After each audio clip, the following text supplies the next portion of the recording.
Hello सांग मैंने नमस्कार मुझे स्वागत करुच्ची मो यूट्यूब चैनल ओडिया किचन को। आज आसतु बनइबा कैप्सिकम गोटे नुआ रेसिपी। एमती आप केबे भी घरे बनई नथिबे, ये बहुत ही भल लगे, बहुत ही बढ़िया टेस्ट लगे। देखो ये देखा जमी खावा को सेतिकी टेस्टी लगे। वीडियो टी फुल देखु, चैनल नुआ थिले सब्सक्राइब निश्चिंत करूँ। चलते कैप्सिकम भजा आम करिया कौन कौन नहीं देखिए। देखो मुझे कैप्सिकम भजा करिया को कौन कौन सब नहीं, दुईटा बड़ साइज रो कैप्सिकम नहीं एमती काटी नहीं साइज रे सब। ये नहीं पियाज गोटे, पियाज को सब एमती बड़ बड़ साइज रे काटी नहीं। टमाटर दुईटा। देखो मसला नहीं कंचा लंका गोटे, अदा रसुण ताको सब छोट छोट साइज सब काटी नहीं। देखो मुझे कड़ाई गरम करनी, आम कि सोरिष तेल देदेबा।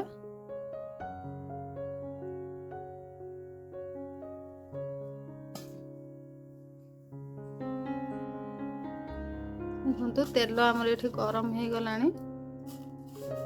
आम कि फुटण पकई नवा।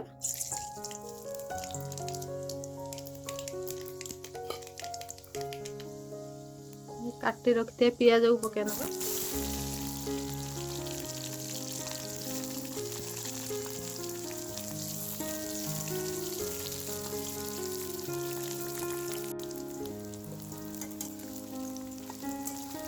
देखो पियाज को आम अधिका भाजबानी, आम मसला को पकई नवा।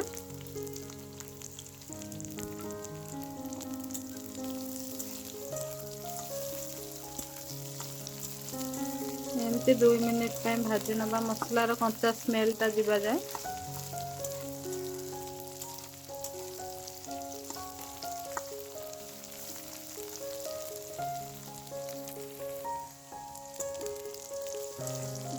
देखो मसला आमर ये हो गला। आम टमाटो देदेबा।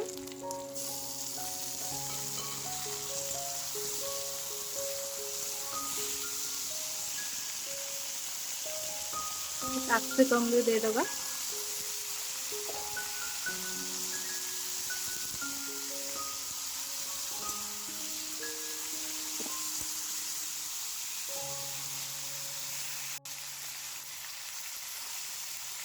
आम लुण हलदी पकई नवा। स्वाद अनुसार लुण पकेबी,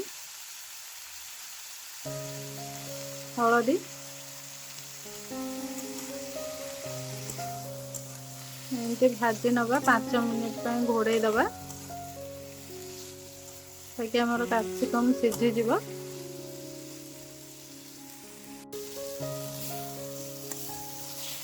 देखो कैप्सिकम भजा आमर पूरा अधा अधी हो आसला। आम गोटे चामच आचार नहीं, यहाँ आम किणा आचार आसे से आचार गोटे चामच नहीं। मो कैप्सिकम भजा कले आचार निश्चिंत पकाते, बहुत ही भल टेस्ट आसे।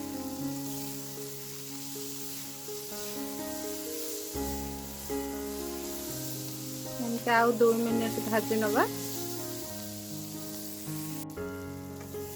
देखो कैप्सिकम भजा आमर पूरा हो गला, केते बढ़िया देखा जाउची। एमती थरे घरे निश्चिंत बनई खातु, बहुत भल टेस्ट लगे।